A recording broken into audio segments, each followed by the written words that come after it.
Sa ngalan ng Ama at ng Anak at ng Espiritu Santo. Amen. Sumainyo ang Panginoon. At sumaiyo rin. Aminin natin ang ating mga kasalanan upang maging marapat tayong gumanap sa banal na pagdiriwang. Sapagkat lubha kang mahabagin, Panginoon, kaawaan mo kami. Panginoon, kaawaan mo kami. Sapagkat lubha kang mapagpatawad, Kristo, kaawaan mo kami. Kristo, kaawaan mo kami. Sapagkat lubha kang mapagmahal, Panginoon, kaawaan mo kami. Panginoon, kaawaan mo kami. Kaawaan tayo ng makapangyarihang Diyos, patawarin tayo sa ating mga kasalanan at patnubayan tayo sa buhay na walang hanggan. Amen. Manalangin tayo.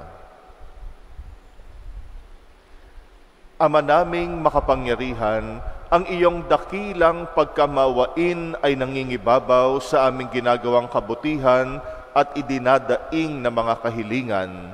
Ang kagandahang loob mo sa amin ay gawin mong mag-umapaw upang ang kasalanang pinangangambang ihingi ng kapatawaran ng budhi naming takot na ikaw ay lapitan ay iyong patawarin ng lubusan, at ang ipinag-aalangan naming hilingin sa pagdarasal ay iyong pagbigyang aming makamtan. Sa pamagitan ng Jesucristo kasama ng Espiritu Santo, magpasawalang hanggan. Amen.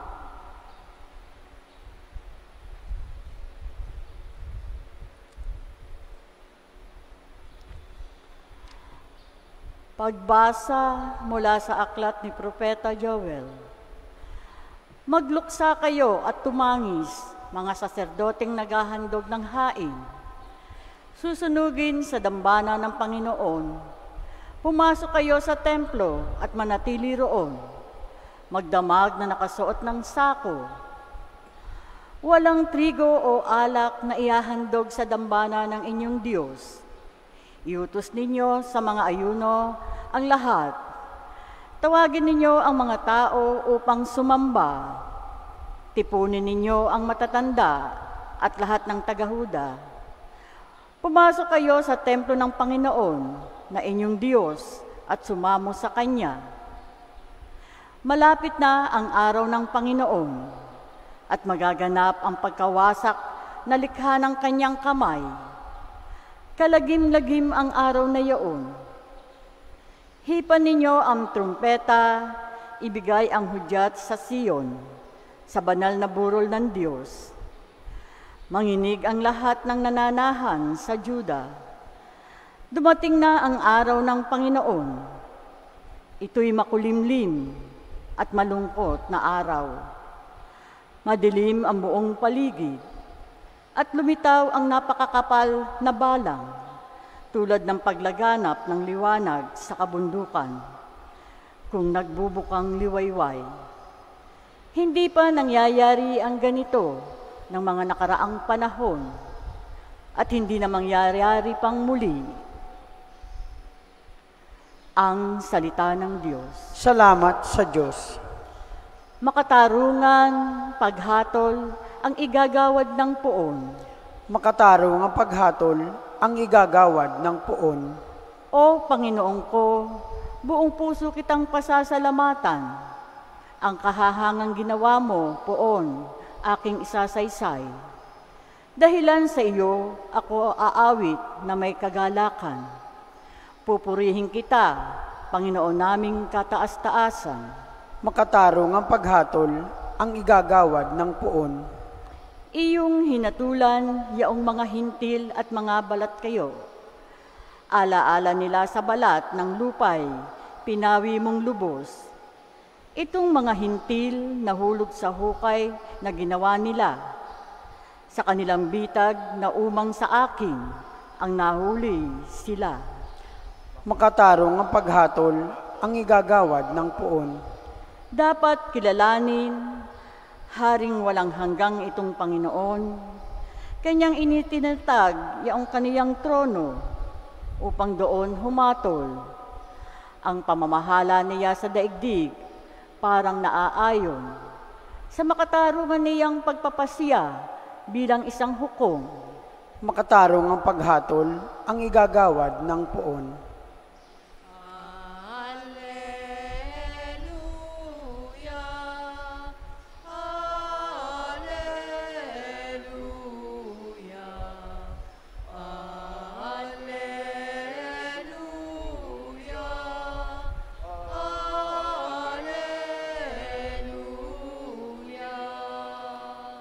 Si Kristo ay itinampok, sa Kanya tayo'y dumulog, kasamaan ay natapos.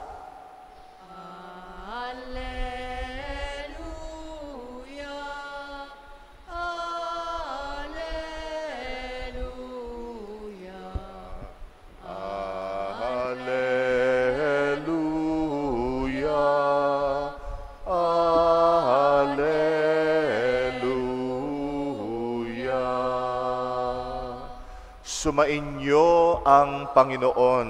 At sumaiyo rin. Ang mabuting balita ng Panginoon ayon kay San Lucas. Papuri sa iyo, Panginoon.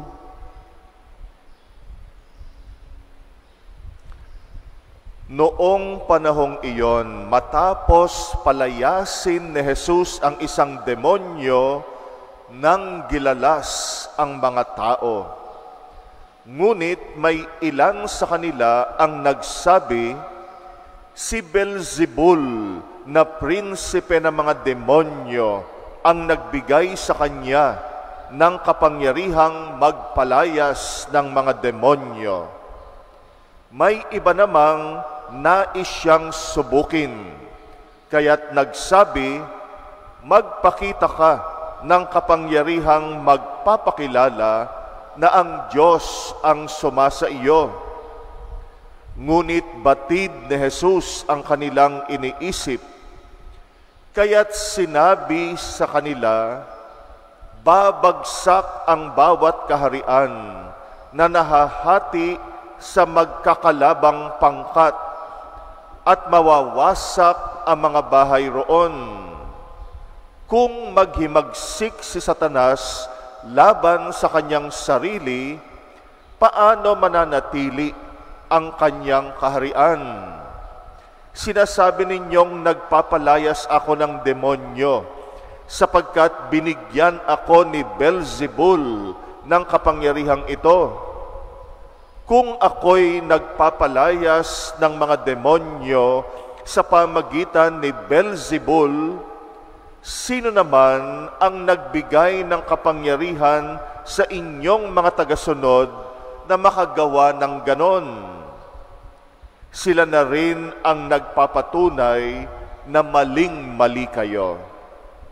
Ngayon, kung ako'y nagpapalayas ng mga demonyo sa pamagitan ng kapangyarihan ng Diyos, nangangahulugang dumating na sa inyo ang paghahari ng Diyos. Kapag ang isang taong malakas at nasasandatahan ay nagbabantay sa kanyang bahay, malayo sa panganib ang kanyang ari-arian. Ngunit kung salakayin siya at talunin ng isang taong higit na malakas, sasamsamin nito ang mga sandatang kanyang inaasahan at ipapamahagi ang ari-ariang inagaw. Ang hindi panig sa akin ay laban sa akin, at nagkakalat ang hindi tumutulong sa akin na mag-ipon. Kapag lumabas mula sa tao ang isang masamang espiritu, ito'y gumagala sa mga tigang na lugar at naghahanap ng mapagpapahingahan. Kung walang matagpuan, ay sasabihin ito sa sarili, babalik ako sa bahay na aking pinanggalingan. Pagbabalik, ay matatagpuan niyang malinis na ang bahay at maayos. Kaya lalabas siyang muli at magsasama ng 7 pang espiritong masasama kaysa kanya, at papasok sila at maninirahan doon. Kaya't sumasama kaysa dati ang kalagayan ng taong iyon.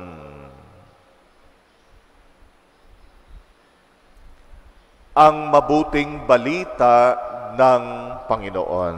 Pinupuri ka namin, Panginoong Hesukristo.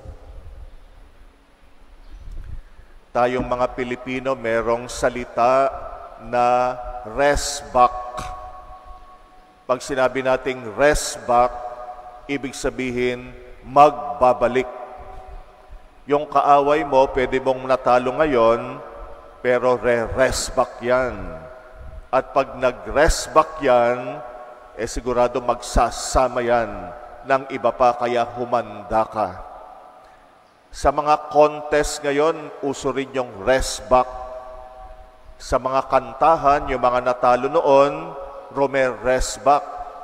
At pag rest back nila, mas magaling na sila na kumanta.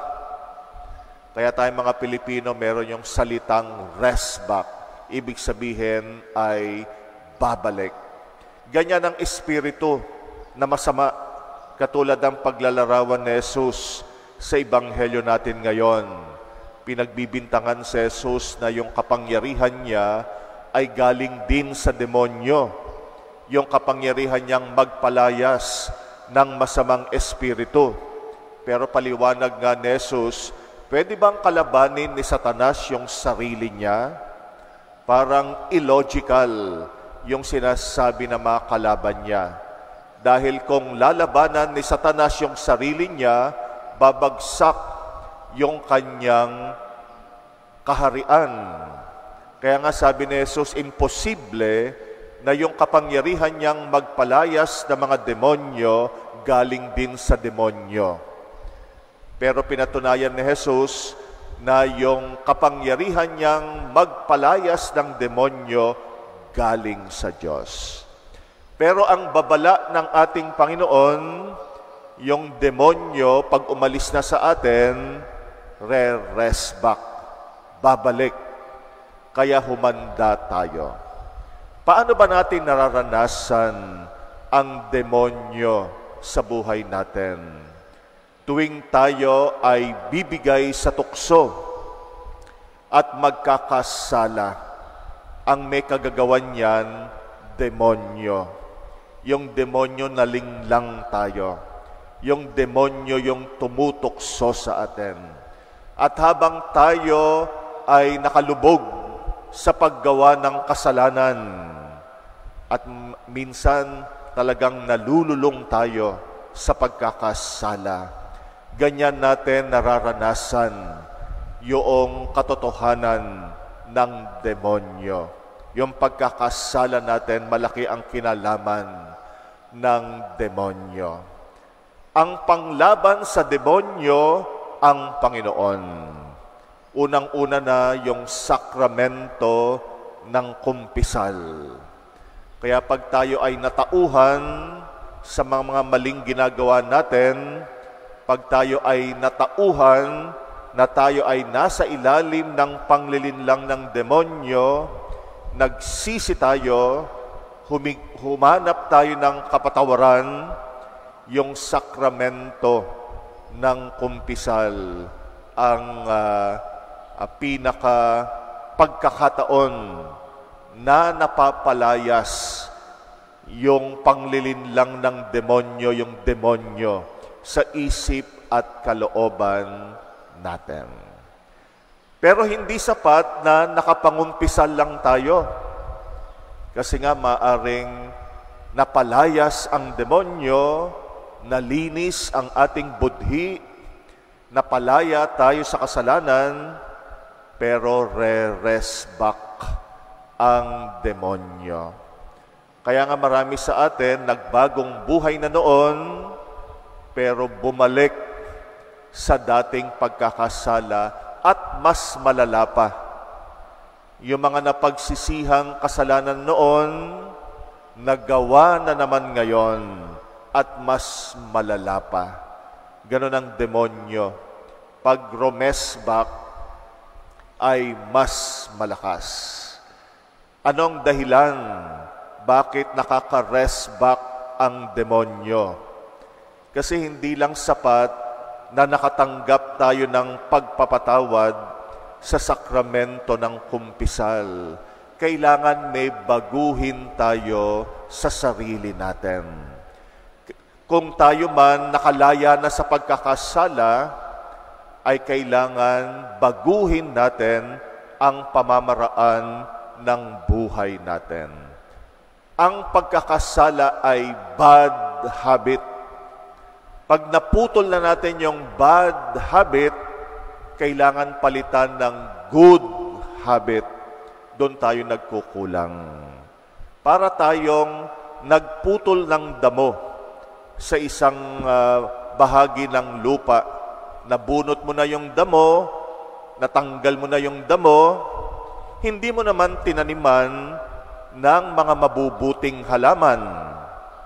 Kaya pagkatapos ng ilang panahon, tutubo na naman yung damo doon sa inalisan mo ng damo. Pag inalis mo yung damo, palitan mo.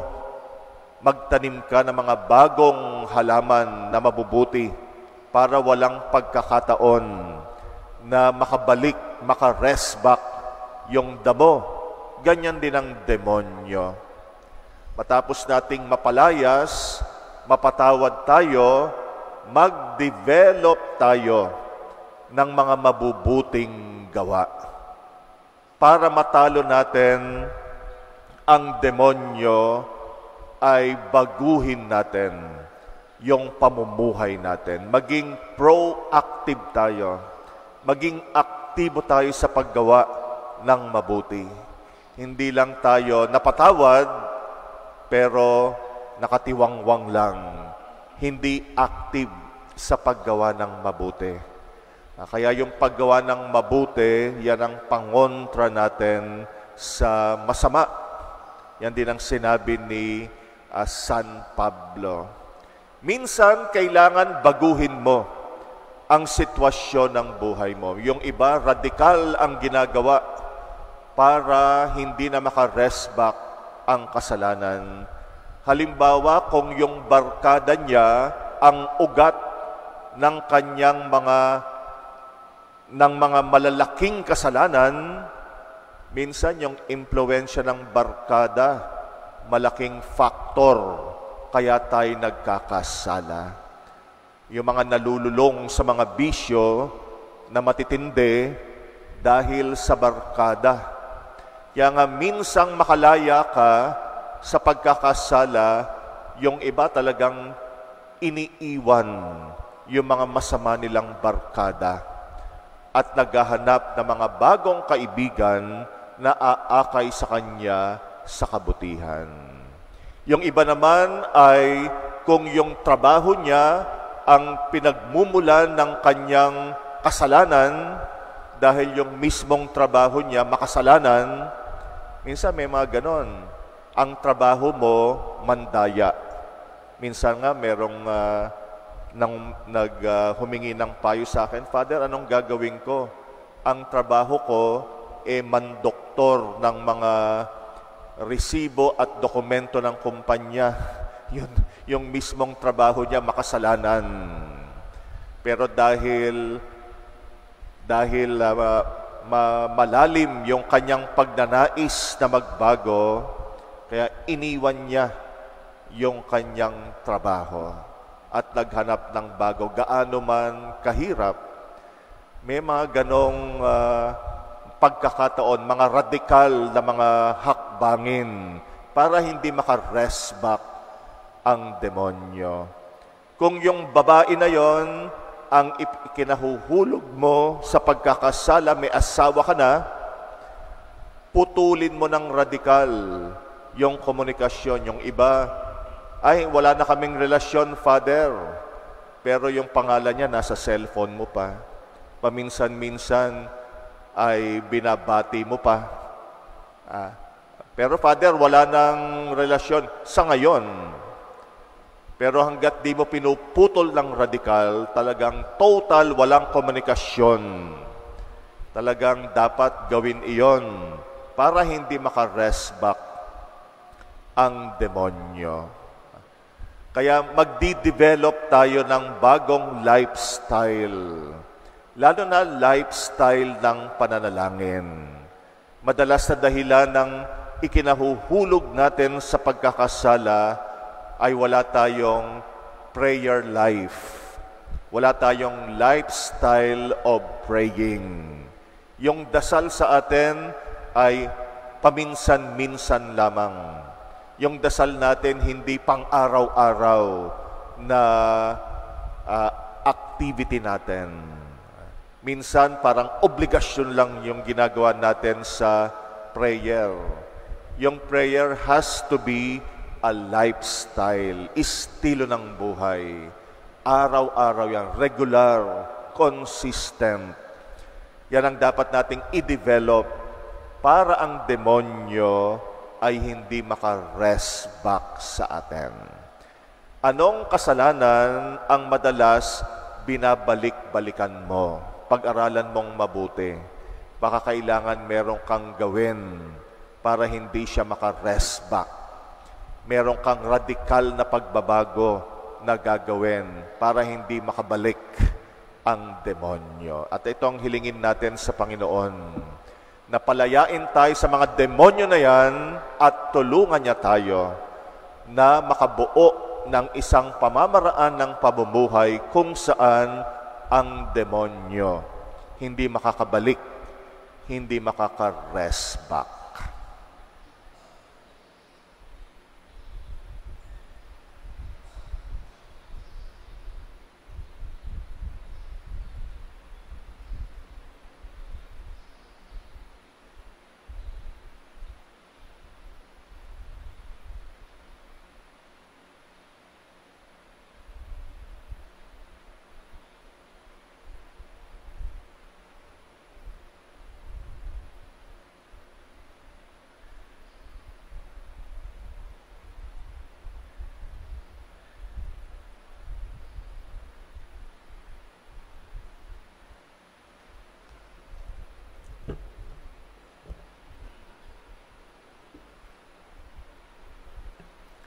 Natitipon kay Kristong lumulupig sa lahat ng kasamaan, lumapit tayo sa Ama ng may pananalig, dala ang ating idinadalanging mithiin.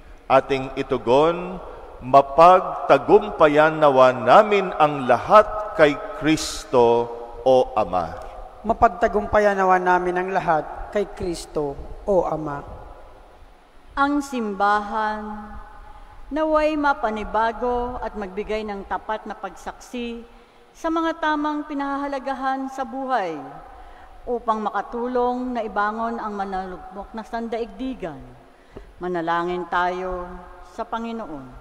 Mapagtagumpayan nawa namin ang lahat kay Kristo, o Ama. Ang mga Kristiyanong sumasampalataya naway magkaroon ng tapang na magsalita ng hayagan sa ngalan ni Kristo. Manalangin tayo sa Panginoon. Mapagtagumpayan nawa namin ang lahat kay Kristo, o Ama. Buong puso nawa natin suportahan ang pagsulong ng katotohanan at labanan ang hindi kahayagang impluensya ng kasamaan. Manalangin tayo sa Panginoon. Mapagtagumpayan nawa namin ang lahat kay Kristo, o Ama. Ang mga may sakit at may kapansanan, naway makatanggap ng kasiyahan sa pag-ibig ng Diyos mula sa mga taong nag-aaruga sa kanila. Manalangin tayo sa Panginoon. Mapagtagumpayan nawa namin ang lahat kay Kristo, o Ama. Ang mga namayapa, naway tanggapin sa kaganapan ng kaharian ng Diyos.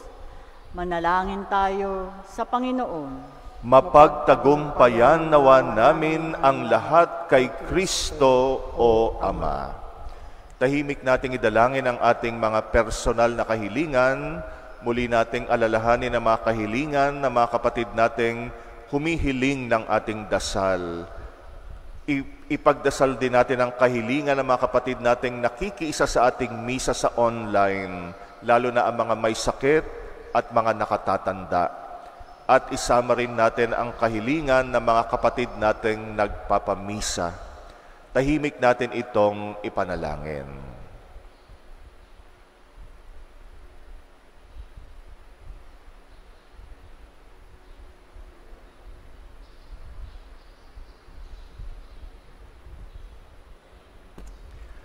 Panginoon, tulungan mo kami na mapagtagumpayan ang lahat ng tukso at kasalanan sa pamagitan ng palagian naming pananalangin at sa pamagitan ng pagiging aktibo sa paggawa ng mga mabubuti. Ikaw na aming Panginoon, magpasawalang hanggan. Amen.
Manalangin kay mga kapatid upang ang paghahain natin kalugdan ng Diyos amang makapangyarihan. Tanggapin nawa ng Panginoon itong paghahain sa iyong mga kamay, sa kapurihan niya at karangalan, sa ating kapakinabangan at sa buong sambayanan niyang banal. Ama naming lumikha, tanggapin mo ang paghahain ng mga alay na iyong inihabilin, at sa pagdiriwang ng dapat naming ganapin ang kabanalan ng iyong pagliligtas naway sumaamin. Sa pamagitan ng Jesucristo kasama ng Espiritu Santo, magpasawalang hanggan. Amen. Sumainyo ang Panginoon. At sumaiyo rin. Itaas sa Diyos ang inyong puso at diwa. Itinaas na namin sa Panginoon. Pasalamatan natin ang Panginoong ating Diyos. Marapat na siya'y pasalamatan. Ama naming makapangyarihan, tunay ngang marapat na ika'y aming pasalamatan sa iyong paglingap at kagandahang loob ang tao'y nilikha mo at pinangangasiwa sa sansinukob. Sa hangad mong siya'y iwastong lubos, pinagdusa mo siya sa kanyang pagtalikod. Sa iyong paggiliw, iyong pinahintulot na makabalik siya sa pamagitan ni Kristo Jesus. Kaya kaisa ng mga anghel na nagsisiawit ng papuri sa iyo, nang walang humpay sa kalangitan kami nagbubunyi sa iyong kadakilaan. Santo, Santo, Santo Panginoon Diyos ng mga hukbo, napupuno ang langit at lupa ng kadakilaan mo. O sana sa kaitaasan, pinagpala ang naparirito sa ngalan ng Panginoon, o sana sa kaitaasan.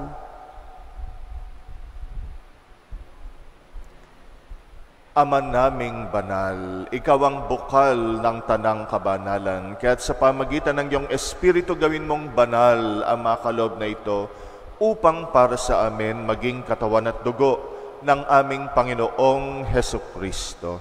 Bago niya pinagtisang kusang loob na maging handog, hinawakan niya ang tinapay, pinasalamatan kanya, pinaghati-hati niya yon, iniabot sa kanyang mga alagad at sinabi, tanggapin ninyong lahat ito at kanin. Itong aking katawan na ihahandog para sa inyo.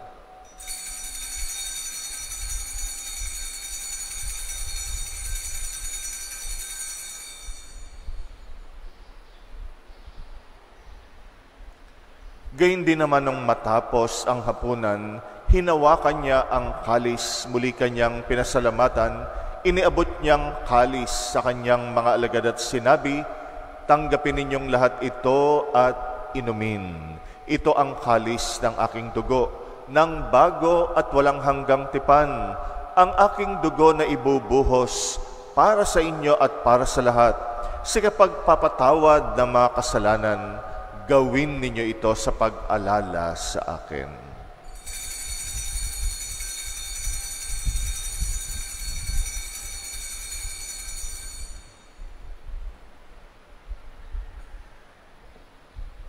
Ang misteryo ng pananampalataya. Si Kristo ay gunitain, sarili ay inihain, bilang pagkait inumin, pinagsasaluhan natin hanggang sa siya ay dumating. Ama, ginagawa namin ngayon ang pag-alala sa pagkamatay at muling pagkabuhay ng iyong anak, kaya't inaalay namin sa iyo ang tinapay na nagbibigay buhay at ang kalis na nagkakaloob ng kaligtasan. Kami nagpapasalamat dahil kami yung minarapat na tumayo sa harap mo para maglingkod sa iyo. Isinasamo namin kaming magsasalo sa katawan at dugo ni Kristo ay mabuklod sa pagkakaisa sa pamagitan ng Espiritu Santo. Ama, lingapin mo ang iyong simbahang laganap sa buong daigdig. Puspusin mo kami sa pag-ibig, kaysa ni Francisco na aming Papa at ni Jose na aming Obispo at ng Tanang Kaparian. Alalahanin mo rin ang mga kapatid naming nahimlay na may pag-asang sila'y muling mabubuhay, gayon din ang lahat ng mga pumanaw. Kawaan mo sila at patuloyin sa iyong kaliwanagan. Kawaan mo at pagindapatin kaming lahat makasalo sa iyong buhay na walang wakas, kaysa ng mahal na Birheng Maria na Ina ng Diyos, ng kabiyak ng puso niyang si San Jose, kaysa ng mga apostol at ang lahat ng mga banal na namuhay dito sa daigdig ng kalugod-lugod sa iyo. May pagdiwang nawa namin ang pagpupuri sa ikrarangal mo sa pamagitan ng iyong anak na aming Panginoong Hesukristo. Sa pamamagitan ni Kristo, kasama niya at sa Kanya ang lahat ng parangal at papuri ay sa iyo, Diyos Amang makapangyarihan, kasama ng Espiritu Santo, magpasawalang hanggan. Amen. Amen. Amen. Amen. Hilingin natin sa ating Ama na iadya tayo sa lahat ng masama sa pananalangin natin ng panalangin tinuro sa atin ni Jesus. Sumasalangit ka, sambahin ang ngalan mo, mapasa amin ang kaharian mo, sundin ang loob mo dito sa lupa para nang sa langit. Bigyan mo kami ngayon ng aming kakanin sa araw-araw. At patawarin mo kami sa aming mga sala, para ng pagpapatawad namin sa nagkakasala sa amin.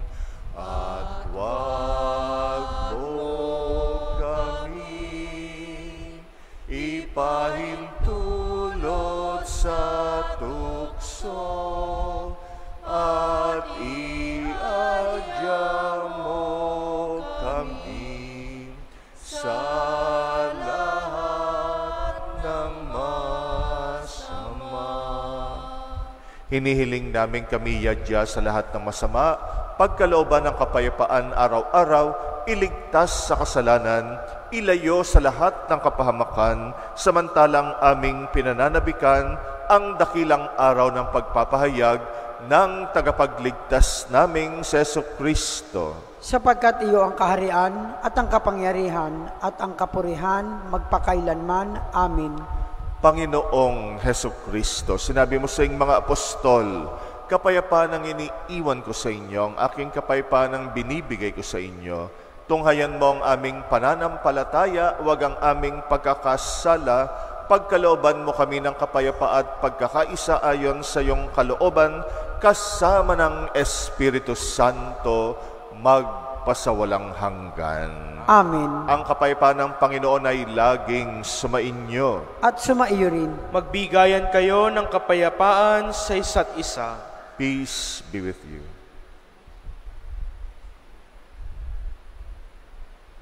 Kordero ng Diyos na nag-aalis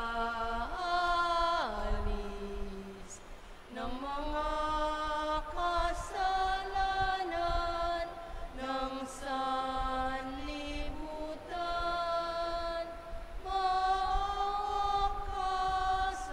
amin, maawa ka sa amin. Kordero ng Diyos na nag-aalis ng mga kasalanan ng sanlibutan, maawa ka sa amin, maawa ka sa amin. Kordero ng Diyos na nag-aalis ng mga kasalanan ng sanlibutan, ipagkaloob mo sa amin ang kapayapaan.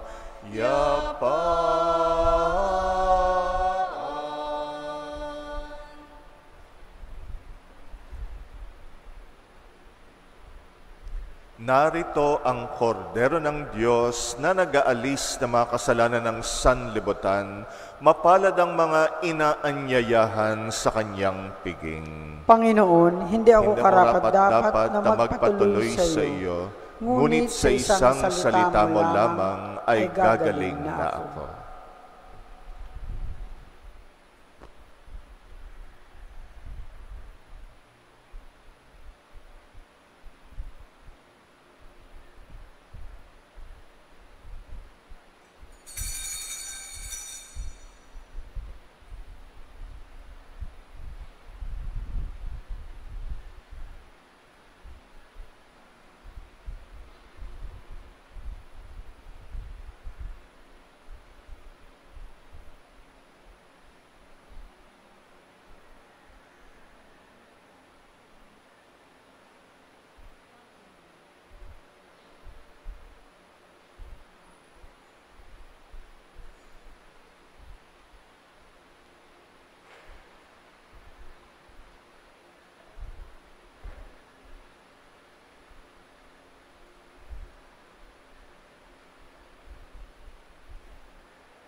Panginoon ko, hanap-hanap ka ng pusong tinig mo'y isang awit, Panginoon. Ang baling ng aking diwa ay sa'yo, wag naman pababayang masiphayo. Ikaw ang buntong hininga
Manalangin tayo.